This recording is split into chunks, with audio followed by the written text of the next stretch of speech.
Chapter 12 of The Quest of the Sacred Slipper by Sax Rohmer. Recording is in the public domain. Chapter 12 The Hashishin Watch.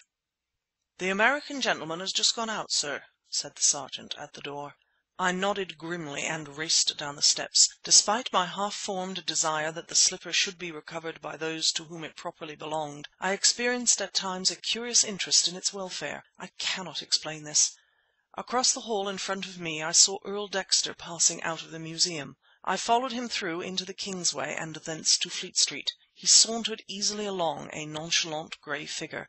I began to think that he was bound for his hotel, and that I was wasting my time when he turned sharply into quiet Salisbury Square. It was almost deserted. My heart leapt into my mouth with a presentiment of what was coming, as I saw an elegant and beautifully dressed woman sauntering along in front of us on the far side. Was it that I detected something familiar in her carriage, in the poise of her head, something that reminded me of former unforgettable encounters which, without exception, had presaged attempts upon the slipper of the Prophet?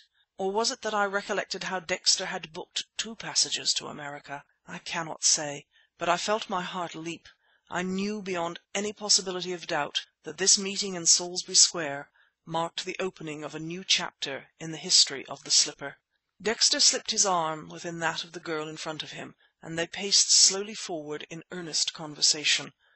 I suppose my action was very amateurish and very poor detective work, but regardless of discovery I crossed the road and passed close by the pair. I am certain that Dexter was speaking as I came up, but, well out of earshot, his voice was suddenly arrested. His companion turned and looked at me.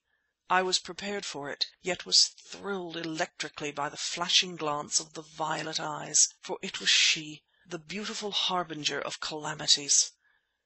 My brain was in a whirl. Complication piled itself upon complication. Yet in the heart of all this bewilderment I thought I could detect the key of the labyrinth. But at the time my ideas were in disorder, for the violet eyes had not lowered but fixed upon me in cold scorn. I knew myself helpless, and bending my head with conscious embarrassment I passed on hurriedly.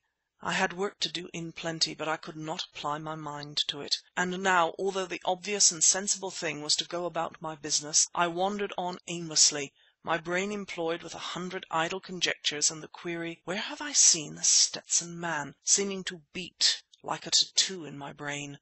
There was something magnetic about the accursed slipper, for without knowing by what route I had arrived there, I found myself in Great Orchard Street and close under the walls of the British Antiquarian Museum. Then I was effectively aroused from my reverie. 2 men, both tall, stood in the shadow of a doorway on the opposite side of the street, staring intently up at the museum windows. It was a tropically hot afternoon, and they stood in deepest shadow. No one else was in Orchard Street, that odd little backwater, at the time, and they stood gazing upward intently and gave me not even a passing glance.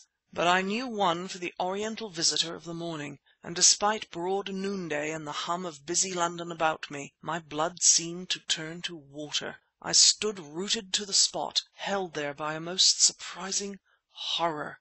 For the grey-bearded figure of the other watcher was one I could never forget. Its benignity was associated with the most horrible hours of my life, with deeds so dreadful that recollection to this day sometimes breaks my sleep, arousing me in the still watches, bathed in a cold sweat of fear. It was Hassan of Aleppo. If he saw me, if either of them saw me, I cannot say. What I should have done, what I might have done, it is useless to speak of here, for I did nothing.